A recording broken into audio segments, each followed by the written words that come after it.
हरे कृष्ण कृष्ण कृष्ण हरे हरे, हरे राम राम राम हरे हरे। श्रीमद् भागवत महापुराण 10वां सिकंद और 54वां अध्याय यानी अध्याय 54 शिशुपाल के मित्र राजाओं को युद्ध में पराजित करना और रुक्मणी जी से विवाह। श्री सुखदेव जी ने कहा, भरत शिरोमणि, भगवान श्री कृष्ण ने दाऊ बलराम जी को यदुवंशी सैनिकों के साथ देखा तो उनके चेहरे पर मुस्कान उभर आई। उन्होंने रथ रोककर दाऊ को प्रणाम किया और रुक्मणी से उनका परिचय कराया। रुक्मणी जी ने दाऊ के चरण स्पर्श किए। दाऊ ने उन्हें सदा सुहागन होने का आशीर्वाद दिया। भगवान ने दाऊ से पूछा, दाऊ आप क्या मेरे पीछे पीछे यहाँ आए थे? आपको कैसे पता चला कि मैं कुंदनपुर आया हूं? दाऊ ने कहा, कृष्ण मैं तेरा बड़ा भाई हूं। देखो ये थोड़ा मजाक भी है और वो भगवान मजाक कर रहे हैं तो कृष्ण भगवान के साथ दाऊ भी मजाक कर रहे हैं। तो भाई साहब मैं भगवान का बड़ा भाई हूँ, तेरा बड़ा भाई यानी भगवान का बड़ा भाई हूँ। उस रूप में छोटा भाई था लक्ष्मण में, यहाँ तो आपका बड़ा भाई हूँ, तो आपसे थोड़ा ज्यादा ही पता चलता है। भगवान ने दाऊ से पूछा, दाऊ आप क्या मेरे पीछे पीछे यहाँ आए थे? आपको कैसे पता चला कि मैं कुंदनपुर आया हूँ? दाऊ ने कहा, कृष्ण मैं तेरा बड़ा भाई हूँ। बचपन से आज तक तेरी हर गतिविधि पर मेरी दृष्टि रहती है। तेरी सामर्थ्य को मुझे भरोसा था, परंतु तुझे अकेला भी तो मैं नहीं छोड़ सकता था। बस ये अगर जीवन में आ जाए ना, हर कार्य करो ना तो परमात्मा को याद रख के करो, कोई भी कार्य हो। मेरा परमात्मा में मुझसे नाराज न हो जाए, अगर ये सोच के हर कार्य करते रहो और मेरा परमात्मा मेरी नजरों से, मेरे कर्मों की वजह से मुझसे दूर न हो जाए, इतना अगर इंसान सोच ले ना तो शायद परमात्मा कभी दूर न हो। हमारे जपजी साहब में, गुरु ग्रंथ साहब में आता है, आप ही नेड़े आप ही दूर। हमारे कर्मों की वजह से परमात्मा हमसे दूर चले जाते हैं और हमारे शुभ कर्मों की वजह से परमात्मा हमारे पास आ जाते हैं। परमात्मा न दूर है न पास है, परमात्मा हर जगह मौजूद है। शुभ कर्म करता है उसको परमात्मा दिखाई देता है, और अशुभ कर्म करता है तो परमात्मा और जीव के बीच में कपट आ जाता है। उस कपट की वजह से परमात्मा नहीं दिखता है। परंतु तुझे अकेला भी तो नहीं छोड़ सकता था। परीक्षित शिशुपाल को रुक्मणी हरण का पता चला तो वह आग बबला हो गया। मगध राजा जरासंध, सालव रुक्मण, सालव रुक्मी और अन्य मित्र नृपतियों को लेकर उसने द्वारका पर चढ़ाई की। उसने द्वारका पर चढ़ाई करने के लिए कूच कर दिया, परंतु उन्हें अधिक दूर नहीं जाना पड़ा। नगर से थोड़ी दूर पर ही उनका सामना श्री कृष्ण और बलराम जी की सेना से साथ हो गया। शिशुपाल और रुक्मणी के ललकारने पर दोनों ही सेनाओं के बीच युद्ध छिड़ गया। दोनों ओर से भयानक बाण वर्षा होने लगी। सैकड़ों वीर मारे गए। अंत में शिशुपाल, जरासंध और अन्य नृपति गण यादव सेना के सम्मुख नहीं टिक सके और अपनी जान बचाकर भाग खड़े हुए। जरासंध ने दुखी शिशुपाल को समझाया कि इस समय काल अनुकूल नहीं है, यहां से खिसक लेने में ही भलाई है। अतः शिशुपाल और उसके मित्र नृपति पीठ दिखाकर कुंदनपुर से अपनी अपनी राजधानियों के लिए भाग खड़े हुए। अब यहाँ पे भी थोड़ा देखना क्या हो रहा है। कभी कभी पापियों के वहां भी अच्छे अच्छे नियम देखने को मिलते हैं। जैसे कल मैंने कहा, पापी जो पाप में लुप्त है ना, वो एक दूसरे को जल्दी आपस में इकट्ठा जल्दी कर लेते हैं। उनका संप मस्त होता है पापियों का। अगर यही धार्मिकों में संप हो जाए तो कितनी बढ़िया दुनिया मस्त लगने लगे। लेकिन 100 संत ढोंगी संतों की बात चल रही है, सच्चे संतों की नहीं। 100 ढोंगी संत आपस में मजे से नहीं रह सकते, लेकिन 1000 चोर आपस में मजे से रह लेते हैं। इसका मतलब क्या हुआ? पापियों से सीखने जैसा है कि संप है वहां पे, साथ में रह सकते हैं। और यहां पे भी एक ये समझना, यहां क्या कहा? जरासंध ने दुखी शिशुपाल को समझाया कि समय काल अनुकूल नहीं है, यहां से खिसक लेने में ही भलाई है। जरासंध महाराज यहां पे ज्ञान मस्त दे रहा है। और ऐसे कहा जाता है कि ज्ञान चंडाल से भी मिलो ना, ले लो, कहीं से भी ज्ञान मिले। जरासंध हमको मस्त ज्ञान दे रहा है। जब समय आपका खराब हो ना, अपनी भक्ति बढ़ा लो, और जहां आपके खटरा गए वहां से थोड़ा दूर हो जाओ। जहां से आपको लगता है कि मेरी कोई नहीं सुन रहा है, तो मुंह बंद कर लो। इंसान को 2 बातें आ जाए ना, चुप रहना इंसान आ जाए ना, 99% झगड़े तो वहीं समाप्त हो जाते हैं, अगर इंसान को चुप रहना आ जाए तो। और दुखों में थोड़ा संसार के हट जाओ, अपने आप में आ जाओ, चिंतन करो। उस समय चिंता मत करो, चिंतन करो। और जिस दिन हम चिंतन करेंगे ना, तो फिर हमारी चिंता हमको नहीं करनी पड़ेगी, वो परमात्मा करेगा, वो गुरु करेगा। लेकिन हम गलती क्या करते हैं? जहां परेशानी बढ़ी वहां चिंता बढ़ जाती है। और फिर लोग कहते भी हैं चिंता तो करनी पौंदी ना, चिंता तो करना पड़ेगा ना। अरे चिंता करना तेरी औकात ही नहीं है, ताकत ही नहीं है तेरी। एक भी आदमी मुझे बताओ कि चिंता करके अपना दुख उसने मिटा दिया हो। संसार में क्या कोई ऐसा आदमी मिला? जितना चिंता ज्यादा करेगा उतने रोग बढ़ते जाएंगे। बीपी क्या है? चिंता का ही तो वहां है, चिंता की तो बेटी है, और कहां से आई? करीब करीब जो भी दुख आते हैं, डायबिटीज है, किसी डॉक्टर को पूछना भाई क्या है, करीब करीब बोलेगा चिंता है आपको, या पेट साफ नहीं हो रहा, लेकिन उसमें चिंता भी बताएगा। चिंता क्या है? चिंता यानी जहां हमारा कुछ नहीं चलता है वहां बैठ के हम चिंता करते हैं, चिंतन करते हैं। लेकिन वहां चिंतन अगर भगवान कृष्ण का हो जाए तो, राम का हो जाए तो, पलटना है ना, मन को पलट के वहां लगाना है। वो इसे कहते हैं, एक संत बाबा जी खेती कर रहे थे और शिष्य को भी कमाल होती है। खेती में गया बाबा जी के पास, बोले बाबा जी बताओ भगवान को कैसे पाए? अरे बोले बेटे सुबह में आ जाना सत्संग में। अरे टाइम नहीं है बाबा, अभी बताओ। अरे बोले बेटे अभी तो मैं खेती कर रहा हूँ, कार्य कर रहा हूँ। बोले नहीं बाबा हमको तो टाइम यही मिलता है, शिष्यों के टाइम से आप सत्संग करना शुरू करो, अपना टाइम पे छोड़ो। गुरु ने हंसा, बोले ठीक है बेटे ज्ञान दे रहा हूँ, लेना है तो ले ले। बोले ये उठाया यहां डाल दिया, यहां से निकालो वहां डालो, यहां से निकालो वहां डालो। बोले बाबा ये तो बीज डाल रहे हो, यहां से उठाया यहां से डाल दिया। बस बोले जो मन संसार में लगा हुआ है ना, वहां से उठा के गुरु में लगा दो ना, हो गया ना काम। इतना सरल है भाई, लेकिन एक कहना सरल है, करना बहुत मुश्किल लगता है लोगों को। चिंता जिसमें आपका कुछ नहीं हो सकता है, वहां आप अपनी गाड़ी परमात्मा के हाथ में सौंप दो और भगवान को कह दो परमात्मा मुझे पता नहीं है मैं क्या करूं, मैं इतने दिन शांत रहता हूं और मेरी गाड़ी आप आगे चलाना, देखो चलती है कि नहीं चलती है। हाँ सच कह हकीकत है। और आपकी चिंता करने से कुछ होने वाला भी नहीं है। मैंने आपको कहा ना, संसार में एक भी आदमी मुझे नहीं मिला जो कहे कि ऐसा कहेगा ये कि चिंता करनी पड़ती है। अच्छा उसको पूछो चिंता का फल सुख मिलता है क्या तुझे? उल्टा दुख डबल हो जाता है। आपके पास जो दुख होगा, आपने अगर चिंता की तो उस दुख में भी बढ़ोतरी होगी और दुख के साथ दूसरा भी दुख आ जाएगा। मान लो भगवान न करो किसी को डायबिटीज हो गई, अब ये चिंता कर रहा है कि डायबिटीज हो गई, डायबिटीज हो गई, डायबिटीज हो गई, तो उससे बीपी बढ़ जाएगी। इससे अगर चिंता ही नहीं करता, भाई ठीक है जैसे भगवान ने रखा गोली लेके चलाना है, परमात्मा की इच्छा यही से।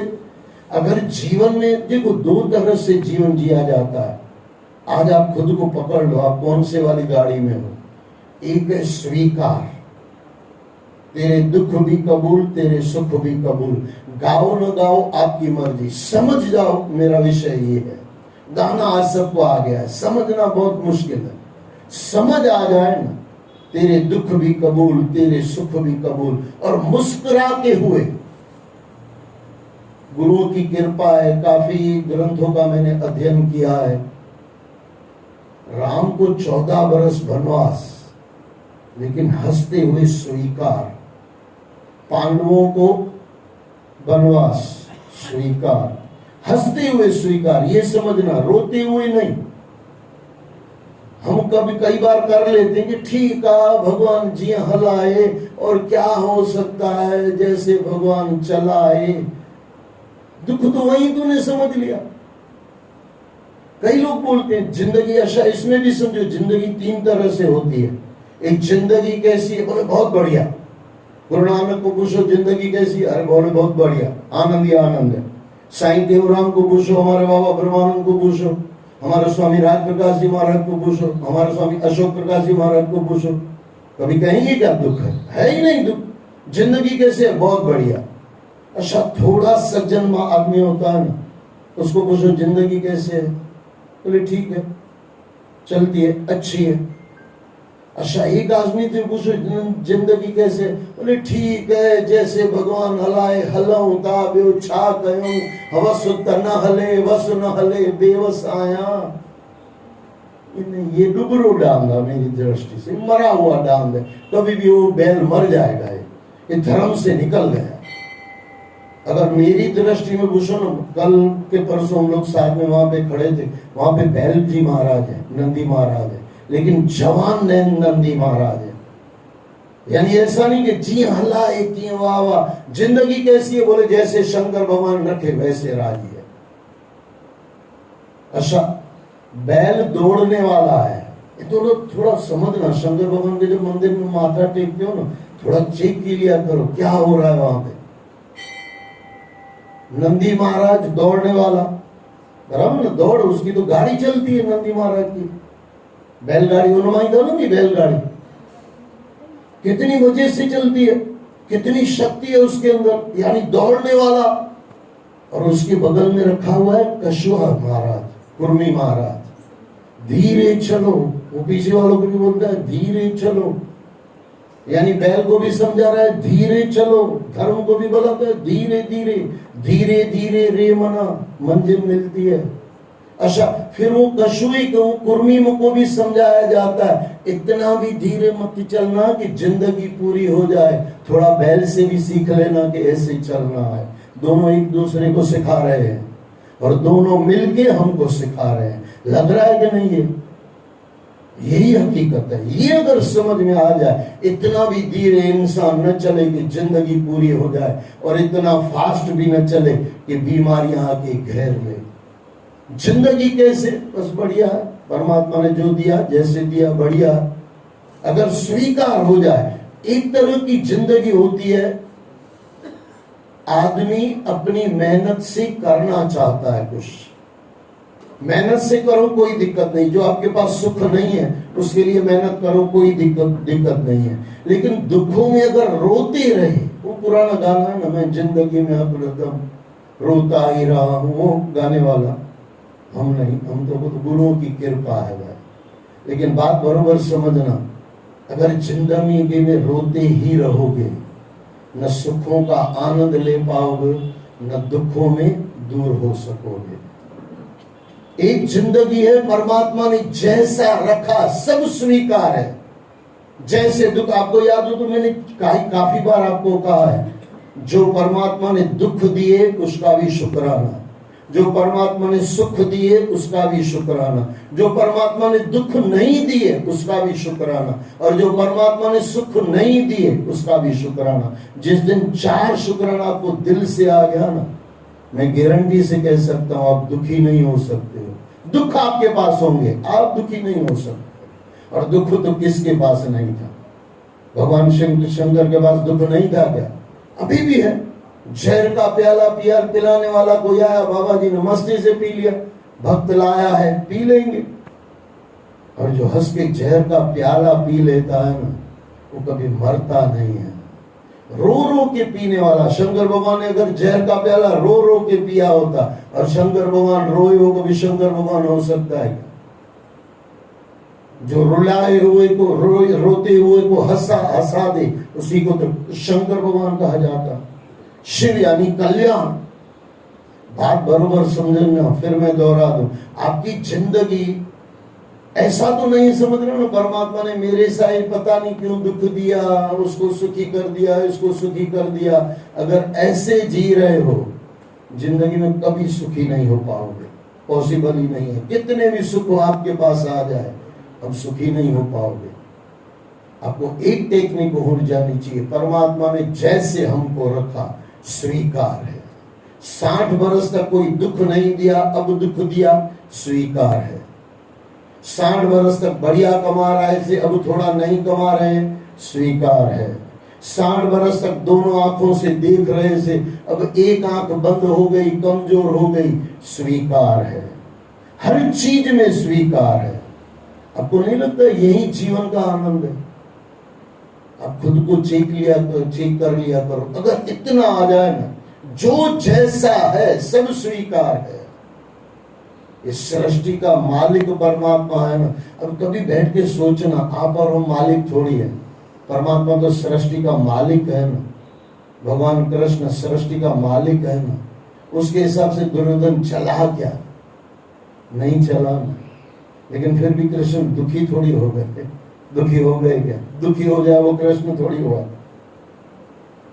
अब भगवान सृष्टि का मालिक खुद खुदा दुर्योधन को समझा रहा है। कभी बैठ के सोचना, मैं थोड़ी अपनी अपने कुछ नाटक करता रहता हूँ, कभी बैठ के सोचना, आप भगवान कृष्ण हो और दुर्योधन को समझा रहे हो, नहीं समझ रहा हो। अब सोचो कितना गुस्सा आएगा आपको, आएगा कि नहीं? पहले ये जो दोस्तों की खबर थी वहां आ जाती है। जिनको ज्यादातर ये होता, किसी को भी आप समझाना चाहते हो, शुरुआत कहां से करते हो? बोले पता ऐसे ही, मैं तुझे क्यों कौन हूं, पता ऐसे ही। लेकिन भगवान कृष्ण ने नहीं कहा किसको? अपने भगत को, अर्जुन को कहा।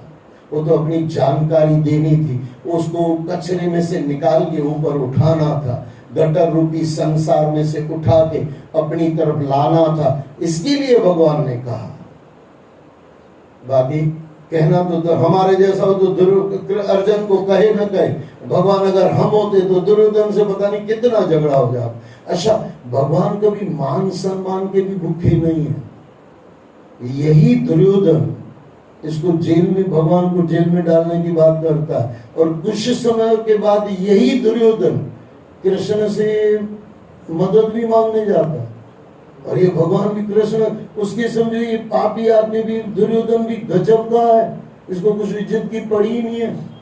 मेरे ख्याल से आप और हम दुर्योधन होते, जिसको जेल में डालने की बात करते, आप उसके पास मदद मांगने जाते, सही मुश्किल जाते, क्योंकि पता है कि थोड़े टाइम पहले तो मैं उसको जेल में डाल रहा था, और फिर उसको मदद मांगने जाते हैं। और लेकिन ये भी भगवान कृष्ण है भाई, कुछ याद नहीं दिलाता। बोले ठीक है, नारायणी सेना तेरी, और वो अर्जुन ने कहा कि मैं इसका, बाकी कुछ है नहीं मेरे पास, तू भी सुखी मैं भी सुखी। अच्छा, मैं अपनी सेना मारने के लिए जो दे दे वही तो कृष्ण है भाई साहब, और कहीं दुखी नहीं है। दुख है, अगर इतना समझ में आ जाए ना, दुख में दुखी होना छोड़ दो और सुख में अपमान छोड़ दो, हो गया काम भाई साहब, हो गया। हमारे गुरु ग्रंथ साहब में आता है, सुख दुख दोनों सबकर मान है, और मान अपमान। बोले इतने से तत्व पहचान लिया, आप समझ गए, आप परम तत्व को समझ गए। जो सुख में अभिमानी नहीं हो जाता और दुख में दुखी नहीं हो जाता, जो जैसा है परमात्मा ने हमारा जीवन बनाया है तो कुछ सोच समझ के बनाया होगा। परमात्मा से ज्यादा हमको हमारी अक्ल है क्या? परमात्मा ने किसी को लड़का नहीं दिया, किसी को लड़की नहीं दी, हमारे जैसे आदमी को बीवी नहीं दी, इसके लिए सुखी कर दिया। किसी को, रमेश को बीवी दिया तो सुखी कर दिया। भगवान को पता है कब किसको क्या देना है, कब किसी को क्या नहीं देना है। मैं मजाक में भी कर रहा हूँ, हकीकत भी कर रहा हूँ। मैं कई बार बैठ के सोचता हूं अगर शादी करता तो दुखी होता। अच्छा, रमेश कई बार सोचता होगा कि शादी नहीं करता तो दुखी होता। बराबर कि नहीं? अपनी अपनी जगह सब सही है। परमात्मा ने जैसा जीवन दिया ना, बहुत बढ़िया है, बहुत बढ़िया। तो कहते हैं ना, एक छोटी सी कहानी, बीच में पता नहीं क्या क्या याद दिमागों में आ जाता है।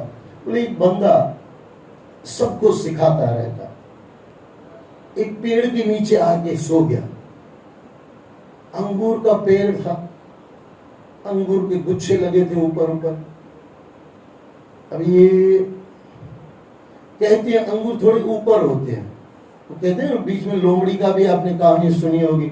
एक लोमड़ी झंप मार रही थी, फिर थोड़ी देर के बाद चली गई। तो आपके जैसे ने किसी ने पूछा, बोले क्यों अंगूर नहीं खा? बोले खट्टे हैं अंगूर, क्योंकि लोमड़ी पहुंच नहीं सकती है। मिल जाते तो मीठे लगते, लेकिन इसको अच्छा खट्टे भी लग सकते थे।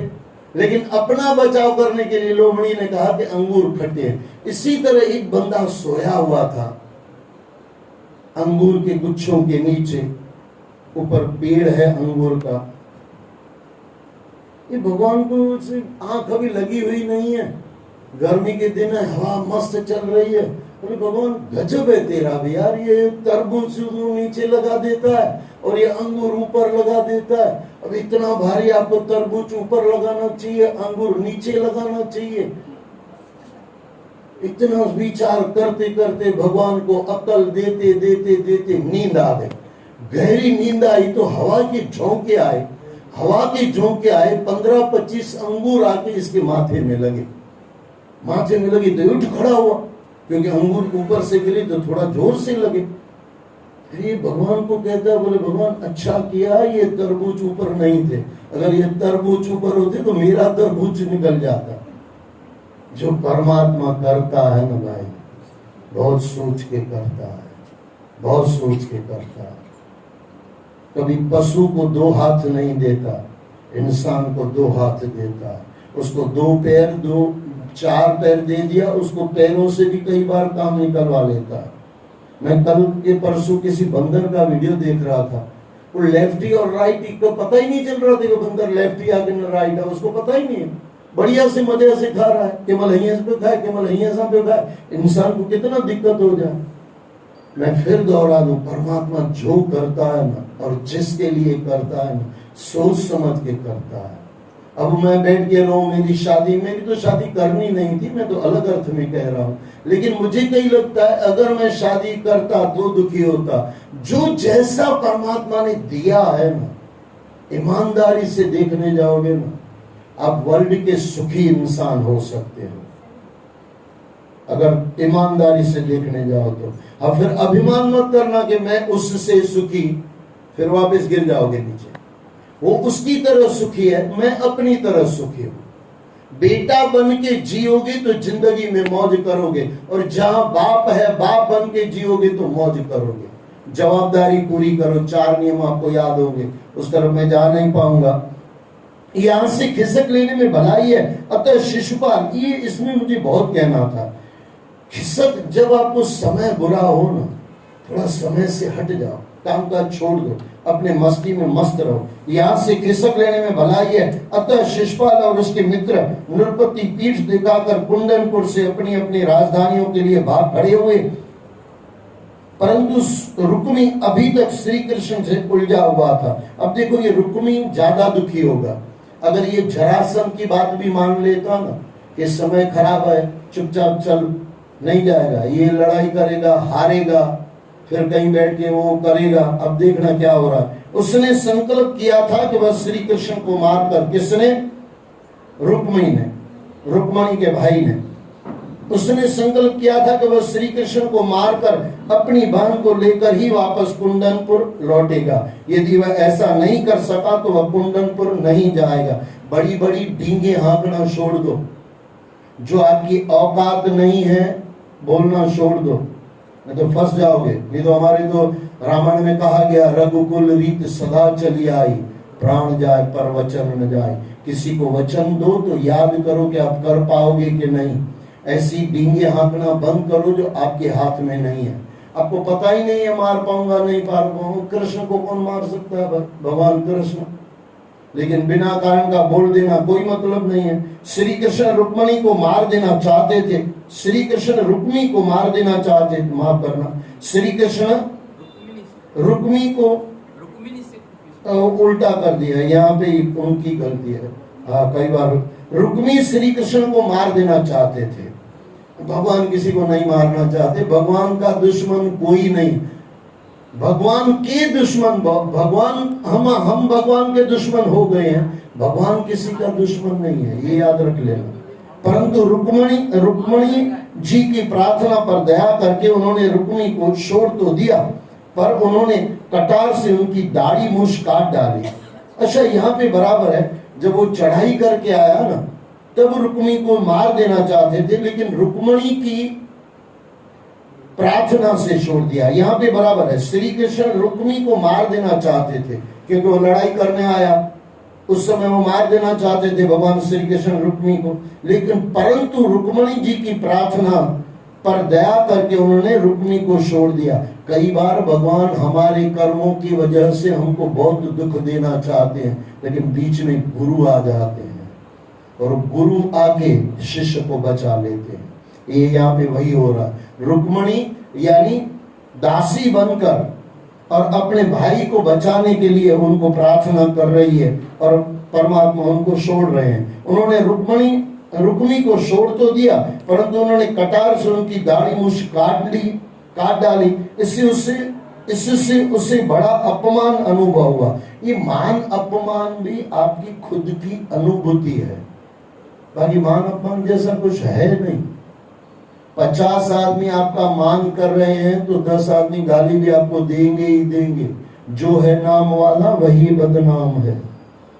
अगर आपको नाम नहीं चाहिए तो अपमान कोई कर ही नहीं सकता, सीधी सी बात है। लेकिन हमको मान चाहिए, अपमान नहीं चाहिए। ये जो द्वंद्व है ना, वही तो संसार है। सुख चाहिए, दुख नहीं चाहिए, रात दिन चाहिए, रात नहीं चाहिए, जवानी चाहिए, बुढ़ापा नहीं चाहिए, जीवन चाहिए, मृत्यु नहीं चाहिए। ऐसा कभी थोड़ी होता है। पैकेज है, सब साथ में आता है। पैकेज में से जो निकलेगा उसको स्वीकार हो गया तो भगत हो गए, और अस्वीकार हो गए तो संसारी हो गए। उसने एक अन्य स्थान पर भोजकर नाम की नगरी बसाई और वह वहां रहने लगा। परीक्षित इस प्रकार सब राजाओं को जीतकर श्री कृष्ण रुक्मणी जी को लेकर द्वारकापुरी आए। सभी ने श्री कृष्ण बलराम जी और रुक्मणी जी का भव्य स्वागत किया और शुभ मुहूर्त में उनका विवाह संपन्न करा दिया गया। इस अवसर पर विदर्भ राजा भीष्मक ने अपने अन्य पुत्रों के साथ भारी दान दहेज द्वारा द्वारकापुरी भेजा और अपनी पुत्री के श्री कृष्ण जी के साथ संपन्न हुए विवाह पर आत्मिक संतोष प्रकट किया। 55वां अध्याय यानी 55, प्रद्युम्न का जन्म और शंभासुर का वध। श्री सुखदेव जी ने कहा, परीक्षित, कामदेव भगवान वासुदेव जी की ही अंश हैं। पूर्व काल में भगवान रुद्र की क्रोधाग्नि से भस्म हो गए थे। तब उनकी पत्नी रति की प्रार्थना पर भगवान रुद्र ने उन्हें वरदान दिया था कि द्वापर युग में जब भगवान श्री कृष्ण अवतार लेंगे तब उनके पुत्र के रूप में कामदेव का पुनः शरीर प्राप्त होगा। ये कहानी आगे आपने सुनी होगी, अब उसमें तो हम नहीं जा पाएंगे। कामदेव को जला दिया था शंकर भगवान ने तीसरा नेत्र खोल के। वे ही कामदेव भगवान श्री कृष्ण के अंश से रुक्मणी जी के गर्भ से उत्पन्न हुए थे। अच्छा, फिर आप कहोगे संसार कैसे चल रहा था? तो अंदर वाला काम भगवान ने जीवित रखा था, कामनाएं जीवित रखी थी, इच्छाएं जीवित रखी थी। स्वरूप वाले कामदेव को मार दिया था और स्वरूप वाले को वापस श्री कृष्ण की कृपा से उनके पुत्र बन के आए। और किनका वरदान था? भगवान शंकर का। भगवान ने उनका नाम प्रद्युम्न रखा। सौंदर्य, शील, शौर्य, वीरता और सद्गुणों में वे श्री कृष्ण से कम नहीं थे। परीक्षित, बालक प्रद्युम्न अभी 10 दिन के ही हुए थे कि शंभासुर नाम का दैत्य उसे सूती का ग्रह से उठाकर ले गया। उसे पता था कि भविष्य में श्री कृष्ण का यह बालक उसका वध करेगा, इसलिए शंभासुर ने उसे समुद्र में फेंक दिया। उस बालक को एक बड़ा मत्स्य निकल गया। बाद में मछुआरों ने उस मत्स्य को अपने जाल में फांसकर पकड़ लिया। उन्होंने शंबासुर को प्रसन्न, मत्स्य यानी मछली का बेटा समझो या पति समझो, मछली और मछला, उन्होंने शंबासुर को प्रसन्न करने के लिए मत्स्य को उसे भेंट कर दिया। शंबासुर ने उस मत्स्य को रसोइयों को पकाने के लिए दे दिया। उसके रसोई घर में मायावती नाम की एक दासी थी। वह कामदेव की पत्नी रति थी। मौत को कभी न कोई जीत पाया है न जीत पाएगा। शंबासुर ने इतने नाटक किए, अपने काल को समुद्र में फेंक दिया। समुद्र में से उसने फिर वो मछली ने उसको निगल लिया और फिर आया और ये रति के घर पे आएगा और वो मछला काटा जाएगा और उसमें से बालक निकलेगा। मौत कभी किसी को छोड़ती नहीं है। मौत से भागो मत, मौत को सुधारो। मरने से पहले सुधर जाए ना इंसान, यही इंसान का काम है। मौत से भागना कभी किसी के हाथ में है ही नहीं, भाग ही नहीं पाया है कोई। वह कामदेव की पत्नी रति थी जिसने दासी के रूप में जन्म लिया था। रसोई ने जब मत्स्य के पेट में बालक को देखा तो उसने मायावती को दे दिया। मायावती गुप्त रूप से पालने लगी। तभी एक दिन नारद जी वहां आए और उन्होंने मायावती को उस बालक के पूर्व जन्म और इस जन्म के विषय में बताया। उससे उन्होंने यह बताया कि पूर्व जन्म में वही कामदेव की पत्नी रति थी। जब उसे पता चला कि यह शिशु पूर्व जन्म में उसका पति था, तब वह उससे और भी अधिक प्रेम करने लगी। कुछ ही दिनों में प्रद्युम्न युवा हो गया। रूप गुण में उसके समान कोई नहीं था। जो भी युवा स्त्री उसे देखती, अपने मन में उसे पाने की कामना करने लगती। मायावती के हृदय में भी अब वह भाव परिवर्तन होने लगा था। वह कामुक दृष्टि से प्रद्युम्न को देखने लगती थी। इस पर एक दिन प्रद्युम्न ने मायावती से कहा, देवी तुम तो मेरी माता के समान हो, तुम्हारे मन में ये दूषित विचार क्यों उत्पन्न हो रहे हैं? तुम्हारी ममता और वात्सल्य भाव ने ये कामिनी जैसे भाव क्यों ग्रहण कर लिए हैं? मायावती रूपी रति ने कहा, स्वामी आप भगवान नारायण के पुत्र हैं। शंबासुर आपको सूतिका ग्रह से चुरा लाया था। आप ही मेरे पति कामदेव हैं और मैं पूर्व जन्म की आपकी पत्नी रति हूँ। शंबासुर ने आपको समुद्र में डाल दिया था। वहां एक मत्स्य आपको निगल गया था। उस मत्स्य को मछुआरे पकड़ कर ले आए और उसे शंबासुर को दे दिया। तब शंबासुर ने पकाने के लिए उसे रसोई को दे दिया। उस मत्स्य को जब काटा गया तब उन्होंने आपके मत्स्य के पेट में जीवित देखा, तो उन्होंने पालने के लिए आपको मुझे दे दिया। जहाँ को राखे साइया मार सके ना कोई, बाल न बाका कर सके जो जग बैरी हो। यहाँ पे ऐसा भी हो सकता था ना, मछली काटा गया यानी मछली काटी गई, वो काटने से अंदर उसको कुछ लग जाए, बच्चे को बच्चा मर भी सकता था कि नहीं। लेकिन परमात्मा कैसे मार सकता है? ये मौत है, काल रूप है। काल रूप इसका है शंबासुर है। शंबासुर का काल बन के आया और काल कभी किसी को नहीं छोड़ता। ऐसे कहा जाता है 7 पाताल नीचे चले जाओ तो भी आपको कोई बचा नहीं सकता, और 7 आसमान ऊपर चले जाओ तो भी आपको कोई बचा नहीं सकता। जब बचाने वाला है तो परमात्मा बचा लेगा, और जब मारने वाला ही परमात्मा है तो मार के भी चला जाएगा। इसलिए कभी भी मौत से फिर दोहरा दूं, मौत से डरना नहीं है, मौत को संवारना है। मौत से कौन जीत पाया? मौत से कभी कोई जीता है क्या? आज तक कभी आपने इंसान देखा है क्या? ऐसा कोई है ही नहीं। शंबासुर अनेक प्रकार की मायावी शक्तियों का जानकार है।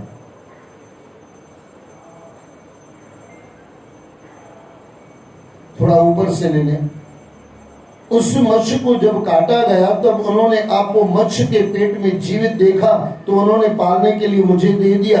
शंबासुर अनेक प्रकार की मायावी शक्तियों का जानकार है, उसे वश में करना बड़ा कठिन है। जब तक आप उसका वध नहीं करेंगे तब तक पुत्र वियोग में व्याकुल आपकी माता आपको प्राप्त नहीं कर पाएगी। शंबासुर की मायावी शक्ति से निपटने के लिए जो मायावी शक्ति चाहिए वह मैं आपको सिखाऊंगी। ऐसा कहकर मायावती ने परम शक्तिशाली माया शक्ति का प्रयोग करना प्रद्युम्न को सिखाया और उनसे कहा, यह विद्या ऐसी है जो सब प्रकार की माया का नाश कर देती है। परीक्षित, उसके बाद प्रद्युम्न शंबासुर के पास पहुंचा और उसे ललकारा। शंबासुर क्रोध में भरकर प्रद्युम्न के सामने पहुंचा और उससे युद्ध करने लगा।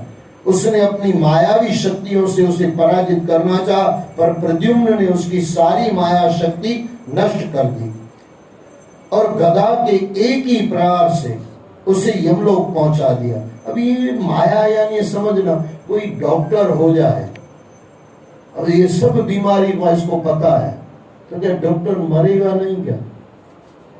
ये कितनी भी माया इसको आ गई, ये माया से खेल खेलता है। शंबासुर मायापति है, सब कुछ कर लेता है, लेकिन परमात्मा फिर भी मारेगा ही मारेगा।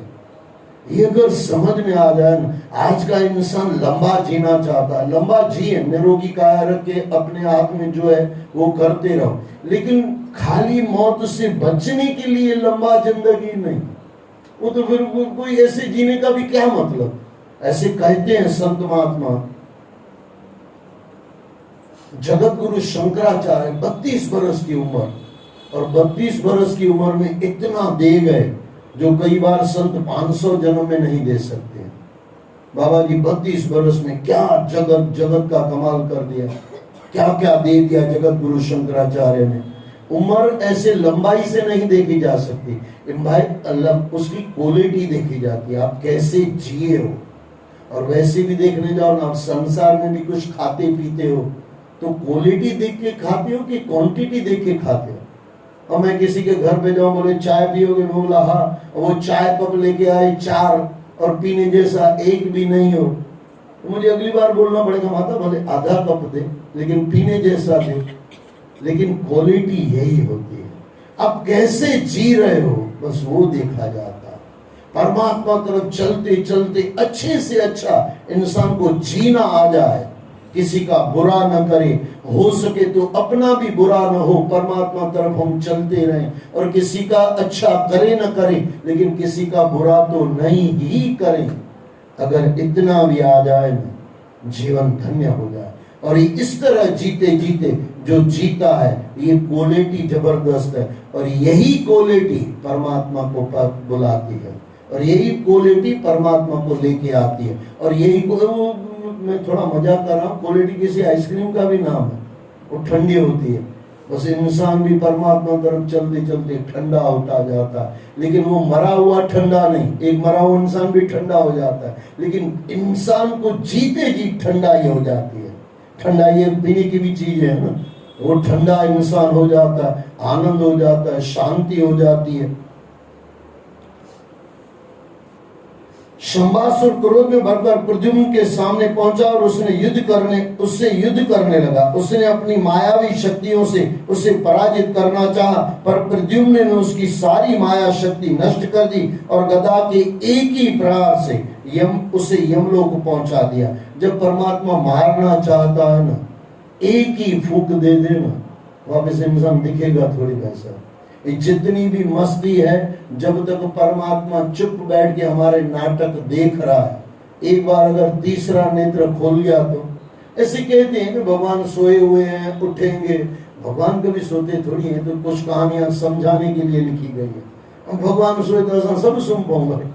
भगवान जागे तो तभी, तो भगवान जाग रहा है तभी तो हम सोए उठे हैं, सोए हुए हैं, कुछ भी करते हैं। आपने ट्रेन देखी है? ट्रेन की बात, बस को देख लो, बस को थोड़ा करीब से देख लो। आप स्लीपर कोच है, आप आराम से सोए हुए हो और आपको कोई आके उठाए, भाई साहब जो ड्राइवर है ना, वो भी बार बार झोंका खा रहा है। अब आप सो पाओगे क्या? अगर आपको गाड़ी चलानी आती होगी, ड्राइवर को बोलोगे जा भाई तू मेरे जाके सीट पे बैठ जा, मैं तेरी गाड़ी चलाता हूं। ड्राइवर अगर सोएगा तो जितने भी पैसेंजर हैं सब मर जाएंगे। ड्राइवर जाग रहा है, इसके लिए पैसेंजर मौज से चल रहे हैं। और ये बाबा भी ड्राइवर जाग रहा है, कृष्ण भी ड्राइवर बन के अर्जुन का जाग रहा है। और ये जागा हुआ है ना, अर्जुन मौज करके निकल रहा है। अगर ये समझ में आ जाए। लेकिन इंसान को 500-700 रुपए की टिकट लेके निश्चिंत सोना आ जाता है, किस लिए? क्योंकि ड्राइवर जाग रहा है। अगर आप सोचो परमात्मा ने जो आपको जन्म दिया है ना, वो परमात्मा भी तो जाग ही रहा है ना हमारे लिए, नहीं जाग रहा है क्या? अगर ये विश्वास आ जाए वो जाग रहा है, फिर निश्चिंता से जो भी टेंशन आए, सुख का टेंशन, दुख का टेंशन स्वीकार है। जो टेंशन आया, कभी गाड़ी में पानी मिला नहीं मिला, जो जैसा हुआ, थोड़े दुख थोड़े सुख मिली जुली इधर उधर सब चलता है, अंत तक पहुंचते पहुंचते जो मजे से जी रहा है और परमात्मा को याद कर रहा है, जीवन सफल हो गया। उसके बाद मायावती अपनी माया शक्ति से आकाश मार्ग द्वारा प्रद्युम्न को द्वारका ले गई और वहां उसने प्रद्युम्न को भगवान श्री कृष्ण रुक्मणी जी के सामने ले जाकर खड़ा कर दिया। भगवान श्री यानी रति ले गई उसको, रुक्मणी जी ने मायावती ले गई, माया या भगवान की माया। उसके बाद मायावती अपनी माया शक्ति से आकाश मार्ग द्वारा प्रद्युम्न को द्वारका ले गई और वहां उसने प्रद्युम्न को भगवान श्री कृष्ण रुक्मणी जी के सामने ले जाकर खड़ा कर दिया। भगवान श्री कृष्ण तो सब कुछ जानते थे, पर वे चुप ही रहे। जहां आप जानते हो वहां भी चुप रहो, और जहां आप नहीं जानते हो वहां भी चुप रहो, डबल आनंद आएगा। उसी समय नारद जी वहां पहुंचे और उन्होंने प्रद्युम्न के विषय में सारा वृत्तांत रुक्मणी जी को सुनाया। वर्षों बाद अपने पुत्र को पाकर रुक्मणी जी के हर्ष की सीमा न रही। द्वारका में जिसने प्रद्युम्न के वर्षों के बाद लौटा कर आने का समाचार सुनाया, वह उसे देखने के लिए भाग चलाया और श्री कृष्ण से मिलती जुलती उसकी छवि को देखकर उसके रूप पर आसक्त हुए बिना नहीं रह सका। बोलो सद्गुरुदेव भगवान की जय। 55वां अध्याय पूरा हुआ। जय जय श्री राधे, जय जय श्री राधे, जय जय श्री राधे।